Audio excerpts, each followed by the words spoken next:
Viejo tonto, ni puedes cuidarte solo y todavía quieres manejar tus finanzas.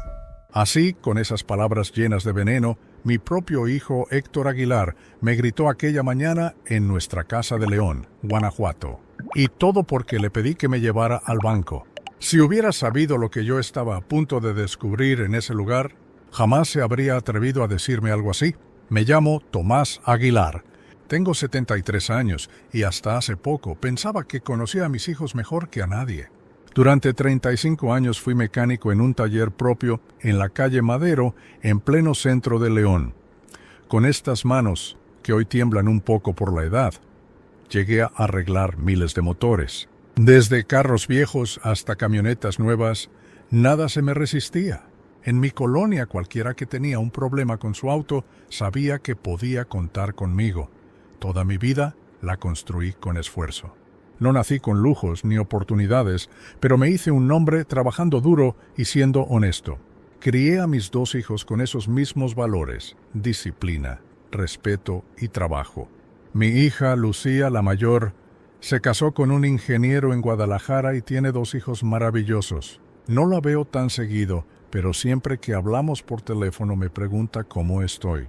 El que se quedó cerca fue Héctor, mi hijo menor. Inteligente desde joven, estudió contaduría y encontró trabajo rápido en un despacho.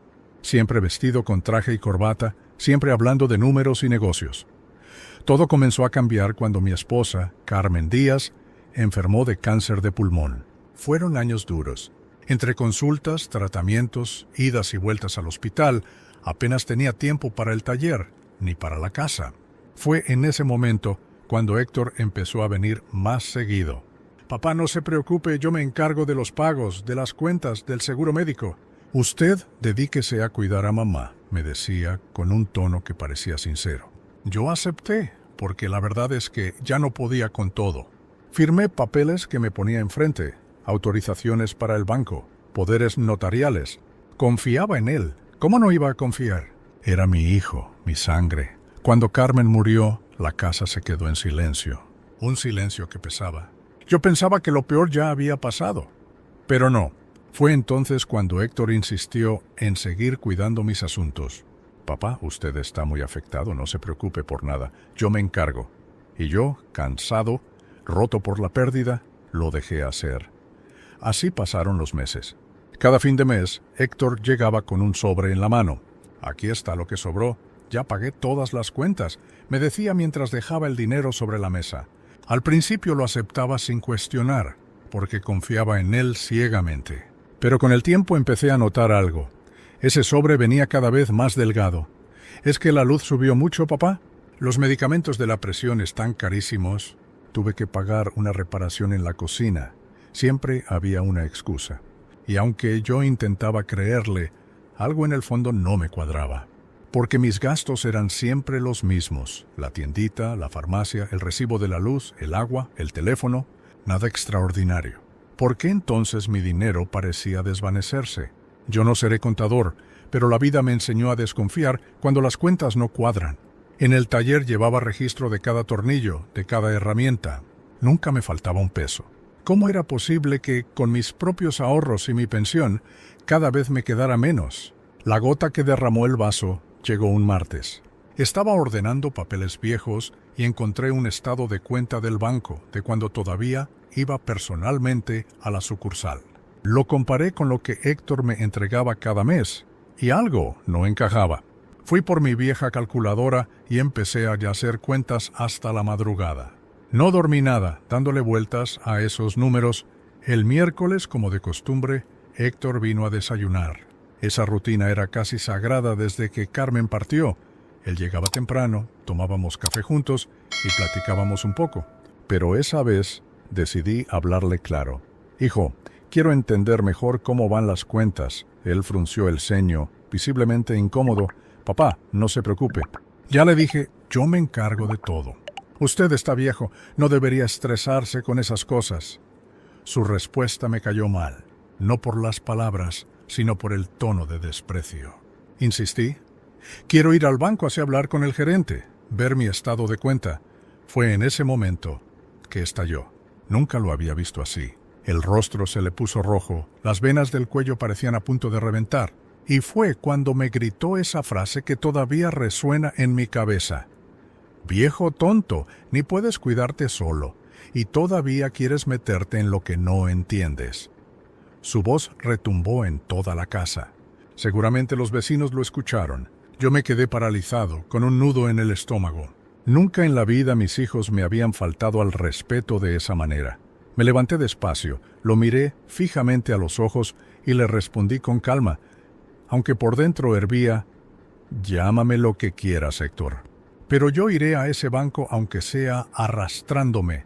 Él soltó una risa sarcástica, tomó las llaves del carro y dijo: «Pues ve solo, y cuando hagas el ridículo allá, no vengas a llorar conmigo». Salió dando un portazo. Yo me quedé en la cocina, con el corazón golpeando fuerte en el pecho y un sabor amargo en la boca. Era la primera vez en mi vida que sentía ese nivel de desdén de parte de un hijo, pero al mismo tiempo su furia confirmó mis sospechas, porque un hombre que no tiene nada que esconder no explota cuando le pides explicaciones. Un hijo honesto no humilla a su padre por querer revisar unas cuentas. Esa reacción me demostró que algo estaba mal, que había una verdad escondida detrás de esos sobres cada vez más flacos. El problema era otro. Yo ya no conducía desde que Carmen falleció. Después de perderla, perdí también el valor para manejar. Y el banco quedaba al otro lado de la ciudad, demasiado lejos para ir caminando. Pero una cosa sí tenía clara: no iba a rendirme. No después de esa humillación. Encontraría la manera de llegar, aunque fuera en camión, en taxi o pidiendo un aventón. Y fue justamente eso lo que decidí hacer, porque aunque no lo sabía en ese momento, lo que descubriría en ese banco cambiaría mi vida para siempre. Después de aquella discusión con Héctor, me quedé solo en la cocina, con la taza de café aún caliente en la mesa y un nudo en el pecho que no se me quitaba. El insulto de viejo tonto seguía rebotando en mi cabeza como un eco insoportable. Podía aguantar muchas cosas en la vida, pero nunca imaginé escuchar semejante desprecio de la boca de mi propio hijo. La rabia me dio claridad. No iba a quedarme sentado esperando a que las cosas se resolvieran solas. Necesitaba ir al banco, mirar mi cuenta con mis propios ojos. El problema era que ya no manejaba desde que Carmen se había ido. Había perdido las ganas de conducir. Cada vez que veía el volante me invadía el recuerdo de ella sentada a mi lado, tarareando canciones de Javier Solís o de Pedro Infante. Sin ella, el coche se volvió un fantasma que preferí dejar guardado en el garaje. Pensé en tomar un camión, pero la sucursal estaba al otro lado de León, y mi cuerpo ya no aguantaba recorridos largos ni empujones. Fue entonces cuando recordé a mi vecino, don Salvador Torres, hombre de palabra, siempre dispuesto a tender la mano sin pedir nada a cambio. Lo llamé por teléfono esa misma mañana. «Salvador, ¿me puedes hacer un favor? Necesito ir al banco y no tengo cómo llegar». No preguntó más. «Claro, don Tomás, dígame a qué hora paso por usted». A las 9 en punto, lo tenía frente a mi puerta con su coche encendido. Subí despacio, agradeciéndole de corazón. Durante el trayecto, apenas hablé. Estaba sumido en pensamientos, repasando cada centavo que había desaparecido de mis manos en los últimos meses. Salvador notó mi silencio, y de vez en cuando comentaba cosas sobre el tráfico o las obras en la calle, pero sin presionarme. Era ese tipo de persona que entiende sin necesidad de palabras. Cuando llegamos a la sucursal de Bancomer, me ofreció esperar afuera. «No se preocupe, don Tomás, aquí lo aguardo». «Tómese el tiempo que necesite». Ese gesto me conmovió. Mientras mi propio hijo me llamaba viejo tonto, un vecino sin lazos de sangre se quedaba a cuidarme como si fuera familia. Esa era la diferencia entre tener carácter y tener solo apariencia. Entré al banco con paso lento, pero firme. La recepcionista me preguntó si tenía cita. Le expliqué que era algo urgente, que necesitaba hablar con el gerente. Me miró de arriba a abajo. Llevaba mi pantalón de mezclilla gastado y una camisa sencilla de cuadros. Tal vez no parecía cliente importante, pero era mi dinero el que estaba en juego. Después de unos minutos, me avisó que el licenciado Fernando Ruiz, el gerente, podía atenderme. Me condujeron a su oficina, donde él me recibió con una sonrisa profesional. Un hombre de unos 50 años, traje impecable, voz pausada. «Don Tomás, qué gusto verlo después de tanto tiempo. ¿En qué puedo ayudarlo?» Respiré hondo y fui directo al punto. «Licenciado, quiero ver los movimientos de mi cuenta de los últimos meses. Quiero saber a dónde está yendo mi dinero». Al principio pareció sorprendido. «Pero, don Tomás, su hijo Héctor viene seguido. Él tiene una autorización legal». Pensé que estaba al tanto. Lo miré fijamente y le respondí: «Puede ser mi hijo, pero es mi dinero. Quiero verlo con mis propios ojos». Se ajustó los lentes, un poco incómodo, y aceptó. Se sentó frente a la computadora y comenzó a teclear. Yo lo observaba con el corazón latiendo cada vez más fuerte. Sus gestos lo delataban, fruncía el ceño, se acomodaba en la silla, respiraba pesado. Algo no andaba bien. Finalmente tomó unos papeles de la impresora y se acercó a mí. «Aquí está su estado de cuenta de los últimos 6 meses». Se sentó a mi lado y empezó a señalar renglón por renglón. «Mire, cada mes entra puntualmente su pensión, pero aquí observe estas salidas. Transferencias frecuentes a una misma cuenta». Me quedé helado. «¿De quién es esa cuenta?»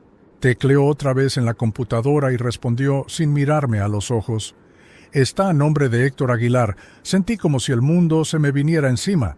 Todo el esfuerzo de una vida entera, cada madrugada abriendo el taller, cada motor reparado, cada sacrificio. Y mi propio hijo lo estaba desviando a su cuenta personal. «¿Y cuánto me queda ahora?», pregunté con la voz quebrada. El gerente dudó un momento antes de responder. «$215, don Tomás, $215. De todo lo que había ahorrado, de todo lo que trabajé, ese era el saldo de mi vida». El estómago se me revolvió, las piernas me temblaron. No era solo el dinero lo que me dolía, era la traición. «¿Y en la cuenta de Héctor cuánto hay?», insistí, aunque sabía que no podía darme información. El licenciado Fernando trató de excusarse, pero finalmente admitió: «Más de $43,000. Me llevé la mano a la frente». $43,000, justo lo que yo había reservado con tanto sacrificio para mi vejez. El gerente intentó justificarse.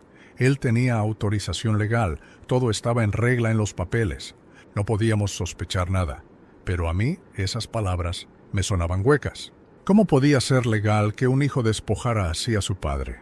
Guardé los estados de cuenta en el bolsillo de mi camisa y me levanté con la poca fuerza que me quedaba. «Quiero cancelar esa autorización ahora mismo». Me explicó los trámites, pero dejó claro que recuperar el dinero sería otro tema, que dependería de arreglarlo directamente con Héctor o con abogados. Salí de la oficina sintiéndome más viejo que nunca, pero también más decidido. Cuando regresé al coche, don Salvador me esperaba con paciencia. Apenas me subí, me preguntó con delicadeza: «¿Todo bien, don Tomás?». No respondí, solo apreté los papeles en mi mano. Sabía que lo que había descubierto era apenas el inicio de una batalla mucho más grande. Durante el trayecto de vuelta, Salvador respetó mi silencio. Yo miraba por la ventana, viendo las calles de León pasar como sombras, preguntándome en qué momento había perdido a mi hijo. Esa noche casi no dormí. No podía sacar de la cabeza esos números: 43,000 en su cuenta, 215 en la mía. No eran cifras, era la medida exacta de su traición, y fue en ese insomnio donde tomé la primera decisión importante. No iba a gritar, no iba a descontrolarme como un viejo desesperado. Iba a enfrentar a Héctor con pruebas en la mano, frío y directo, como él había sido frío y calculador conmigo. Lo que no sabía era que esa decisión me llevaría por un camino doloroso, en donde tendría que elegir entre la justicia y el amor de padre. Esa noche, después de volver del banco con los papeles en la mano, apenas pude cenar. Me senté en la mesa de la cocina, la misma donde tantas veces compartimos comida en familia, y extendí los estados de cuenta frente a mí. Los números me miraban como cuchillos clavándose en mi pecho. $43,000 en la cuenta de Héctor, apenas 215 en la mía. Recordé la última mirada de Carmen antes de partir, cuando me dijo: «Cuida de nuestros hijos, Tomás. Ellos son lo más valioso que tenemos». ¿Qué pensaría ahora al ver lo que Héctor había hecho? Me dolía más la traición que la pérdida del dinero. Cuando llegó el miércoles siguiente, Héctor apareció a la hora de siempre para desayunar. Entró confiado, como si nada hubiera pasado. Yo lo observaba en silencio mientras se servía café. No quería explotar, no quería gritar, quería escucharlo, medir cada palabra. Hijo, necesitamos hablar de tus cuentas. Le solté directo. Me miró con fastidio. Papá, ya le dije que deje de preocuparse. Yo tengo todo bajo control. Respiré profundo y puse los papeles sobre la mesa. Ya fui al banco, Héctor. Vi los movimientos. Sé que transferiste dinero a tu cuenta. Su cara cambió al instante. Se quedó mudo unos segundos, luego sonrió con ironía. ¿Así que fue al banco? ¿Y qué? ¿Va a armar un escándalo por unas transferencias? Su desdén me dolió todavía más que las cifras. Levanté la voz, pero sin perder la firmeza. No son unas transferencias. Es mi pensión, es el ahorro de toda una vida. Quiero que me lo expliques. Ahí fue cuando explotó. Viejo tonto. Ni siquiera puedes manejar tu vida y ahora quieres hacerte el detective. Todo lo que he hecho es por usted. El tono de burla, el veneno en sus palabras, era como si ya no hablara con mi hijo, sino con un desconocido. Me levanté de la mesa y lo encaré. Llámame como quieras, Héctor, pero no voy a dejar esto así. Él se rió sarcástico y dijo, pues suerte, papá. A ver quién le cree a un anciano confundido. Dicho eso, salió de la casa dando un portazo. Yo me quedé con el corazón encendido de rabia y un pensamiento claro. No podía enfrentar esto solo. Esa misma tarde busqué a Enrique Morales, mi cuñado y hermano de Carmen. Abogado de profesión, siempre serio y cuidadoso con sus palabras. Cuando Carmen estaba enferma, fue él quien me ayudó con los trámites del seguro médico, sin cobrarme un peso. Yo sabía que podía confiar en él. Lo llamé por teléfono. «Enrique, necesito hablar contigo». «¿Es algo serio?», notó mi tono y respondió de inmediato. «Ven a mi oficina mañana a las 2». Al día siguiente, con los papeles en el bolsillo, llegué puntual. Su despacho era sencillo, pero ordenado. Estantes repletos de libros de derecho, un escritorio de madera y diplomas colgados en la pared. Me recibió con un abrazo cálido. «Don Tomás, siéntese». «¿Qué pasa?». Saqué los estados de cuenta y se los puse enfrente. Empecé a contarle todo, la confianza en Héctor, las excusas de los sobres cada vez más flacos, la visita al banco, la reacción violenta de mi hijo. Enrique me escuchaba en silencio, con el ceño fruncido, revisando cada línea de los papeles. Después de unos minutos, levantó la vista. «Esto no es descuido ni mala administración, don Tomás. Esto es robo. Robo planeado y sistemático». Sentí un puñal en el corazón. Oírlo de un abogado con esa frialdad profesional me confirmó lo que ya sabía en lo más profundo. «¿Y qué puedo hacer?», pregunté con voz quebrada. Enrique apoyó los codos en la mesa. Legalmente, aunque él tenga poder notarial, usar el dinero para su beneficio es apropiación indebida, un delito. Puede enfrentar de 2 a 5 años de prisión. La palabra prisión me sacudió. Era mi hijo del que estábamos hablando. No quería verlo tras las rejas, solo quería recuperar mi dinero y, sobre todo, mi dignidad. «No quiero cárcel, Enrique. Solo quiero que me devuelva lo que es mío y que reconozca lo que hizo», él asintió. «Entonces, la mejor opción es comenzar con una notificación extrajudicial, un documento formal donde se le exige devolver el dinero. Si no responde, ahí sí iniciamos un proceso civil. Y si se pone terco, podemos ir a lo penal». Me quedé en silencio unos segundos. Imaginaba la cara de Héctor al recibir un documento legal. Recordaba su risa burlona cuando me dijo que nadie le creería a un viejo, pues iba a enterarse de que este viejo aún tenía fuerzas. «Hazlo, Enrique. Haz la notificación». Él me miró con seriedad. «Prepárese, don Tomás. Gente como Héctor rara vez acepta de inmediato. Lo más probable es que niegue, invente excusas o intente manipularlo». Asentí, apretando los dientes. «Estoy listo». Salí de la oficina con una mezcla de dolor y determinación. Caminando por las calles de León, recordaba cada sacrificio que había hecho por mi hijo. Cuando vendí una herramienta para comprarle su bicicleta, cuando me endeudé para pagarle la fiesta de graduación, cuando cubrí los gastos de su boda. Todo eso para que ahora me robara y me humillara. Esa noche, en la soledad de mi casa, decidí que ya no iba a ser el padre ingenuo que aceptaba todo sin cuestionar. Esa misma mesa donde Carmen servía comida, donde ayudaba a mis hijos con las tareas, ahora sería el lugar donde planearía mi defensa.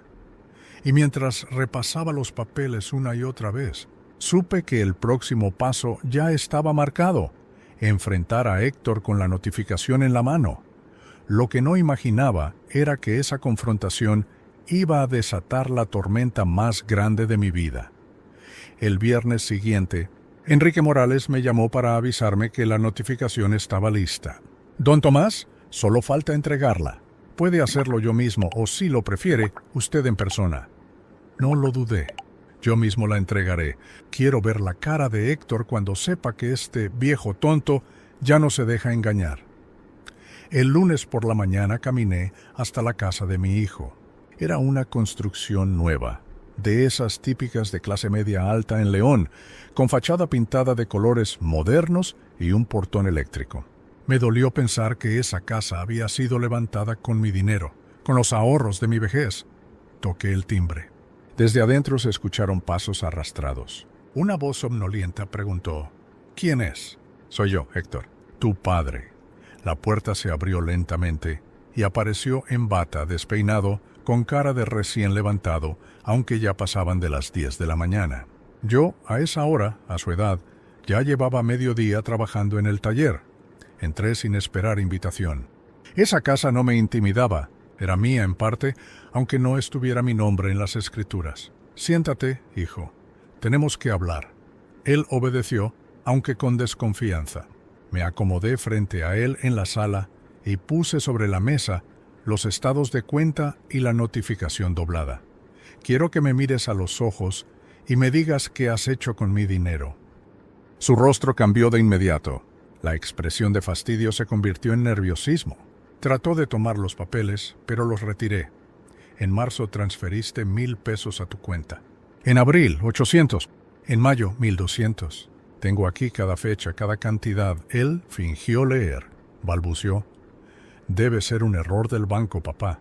O tal vez alguna cuenta que pagué por usted. Lo interrumpí golpeando la mesa con la mano. No me mientas. Fui personalmente al banco. Hablé con el licenciado Ruiz. Vi todo. Durante 2 años desviaste 43,000 pesos. El silencio se apoderó de la sala. Lo vi tragar saliva, incapaz de sostenerme la mirada. Finalmente soltó los papeles y cubrió su rostro con las manos. Papá, yo puedo explicar. Levanté la mano, cortando sus palabras. No quiero explicaciones, quiero soluciones. Aquí tienes una notificación oficial. Tienes 15 días para devolver cada centavo. Le puse el documento enfrente. Héctor lo tomó con las manos temblorosas. Cuando leyó las primeras líneas, abrió los ojos como platos. ¿Un abogado? ¿Usted me está demandando? ¿A su propio hijo? Lo miré con frialdad. Por ahora no. Es solo una exigencia formal. Si no cumples, entonces sí. El pánico en su cara se transformó en furia. Se levantó bruscamente del sofá. Esto es ridículo. Usted está exagerando. Yo no he robado nada. Me puse de pie también, aunque con más calma. Tengo pruebas, Héctor. No intentes negarlo. Él empezó a dar vueltas por la sala como una fiera acorralada. De pronto cambió de estrategia. Se dejó caer de nuevo en el sofá, fingiendo voz quebrada. Papá, por favor, entiéndame. Yo pasaba por dificultades. Pensé que luego se lo devolvería. Miré a mi alrededor. Pantalla enorme, muebles nuevos, decoración cara. ¿Dificultades? Esa vida no parecía de alguien en problemas. ¿Dificultades? Mientras yo sobrevivo con 200 pesos al mes, tú vives rodeado de lujos con mi dinero. Él bajó la mirada. Por primera vez noté lágrimas en sus ojos, pero no eran de arrepentimiento. Eran lágrimas de quien sabe que lo descubrieron. Dame tiempo, papá, suplicó. Puedo devolvérselo en unos meses. Negué con firmeza. Tuviste 2 años para tomarlo. Ahora tienes 15 días para regresarlo. Me guardé los papeles en el bolsillo y caminé hacia la puerta. Antes de salir, lo miré una última vez. Un hijo que roba y humilla a su padre deja de ser hijo. Se convierte en enemigo dentro de la propia casa. Cerré la puerta de golpe. El eco resonó en mi corazón como un adiós. De regreso sentí una mezcla de alivio y dolor. Alivio porque había puesto las cartas sobre la mesa, porque ya no era el padre ingenuo que se tragaba las excusas. Dolor porque, al mismo tiempo, Había perdido a mi hijo en el sentido más profundo. Esa tarde Héctor me llamó 3 veces. No contesté. En la noche volvió a marcar y dejé que el teléfono sonara hasta que se cansara. No tenía nada más que hablar con él. Ahora la pelota estaba en su cancha. Los días siguientes fueron silenciosos, cargados de tensión.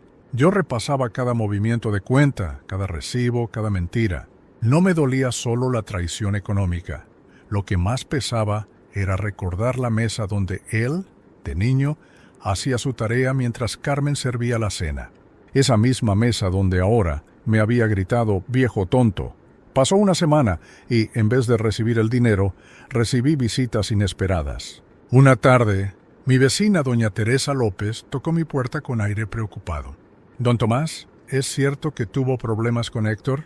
Supe al instante que él ya había comenzado a hablar con los vecinos, a pintarme como el culpable. «No son problemas, doña Teresa, son hechos. Mi hijo me robó y ahora no quiere asumirlo». La mujer bajó la cabeza, incrédula. «¡Qué barbaridad! Uno piensa que conoce a la gente». Cuando cerré la puerta sentí una punzada en el pecho. Héctor no solo me estaba quitando dinero, también intentaba quitarme la reputación, la dignidad. Esa noche llamé a Enrique. «No quiero esperar más. Si en estos 15 días no cumple, procederemos legalmente». Él respondió con voz firme. «Así será, don Tomás, pero prepárese, porque lo peor todavía está por venir». Y yo lo sabía. Héctor no se iba a rendir fácilmente. Los días siguientes fueron de silencio tenso. Héctor no apareció, pero mi teléfono no dejaba de sonar. Eran llamadas suyas, una tras otra, que yo dejaba sonar hasta que se apagaban. No quería escucharlo. Ya había escuchado suficiente. Al tercer día recibí una llamada distinta. Era Lucía, mi hija. Su voz sonaba confundida. «Papá, ¿qué está pasando?». «Héctor me llamó llorando, diciendo que usted fue al banco a armar un escándalo y que lo anda difamando con los vecinos». Sentí un nudo en la garganta. Así que ese era su plan, pintar al padre como un viejo senil y paranoico. Inspiré profundo antes de responder. «Lucía, hija, siéntate un momento y escucha con calma. Voy a contarte todo desde el principio». Le relaté cómo había notado los sobres cada vez más delgados, cómo fui al banco con don Salvador, cómo hablé con el LIC Ruiz y descubrí las transferencias directas a la cuenta de Héctor. Le mencioné el monto exacto, 43,000 pesos. Del otro lado de la línea hubo un silencio largo. Luego, su voz quebrada. «Papá, ¿está seguro? Siempre pensé que Héctor se preocupaba tanto por usted». «Eso pensé yo también», respondí con tristeza. Pero la realidad es otra. Y cuando quise enfrentarla, lo único que recibí fue insultos. «Me llamó viejo tonto». Lucía suspiró, indignada. «Eso no tiene perdón. Padre, si todo es como usted dice, entonces Héctor tiene que responder». Sus palabras me dieron un poco de alivio. Al menos una parte de la familia veía la verdad. Pero también me dolió ponerla en esa posición entre su hermano y su padre. Los días siguientes, Héctor no se conformó con llamar. Comenzó a tocar mi puerta. Una mañana, apenas clareaba, escuché los golpes insistentes. «Papá, abra la puerta. Necesitamos hablar». Me quedé inmóvil en mi cama. Lo escuché gritar, suplicar, hasta que al cabo de 15 minutos, el ruido del motor de su coche se alejó. Me asomé por la ventana y lo vi irse con la cabeza baja, como un muchacho que sabe que lo descubrieron en falta. Aquello me recordó a cuando era adolescente. Primero negaba sus travesuras, luego lloraba, después insistía hasta que yo cedía, pero esta vez no iba a ceder. Había aprendido que el amor ciego se convierte en complicidad con la mentira.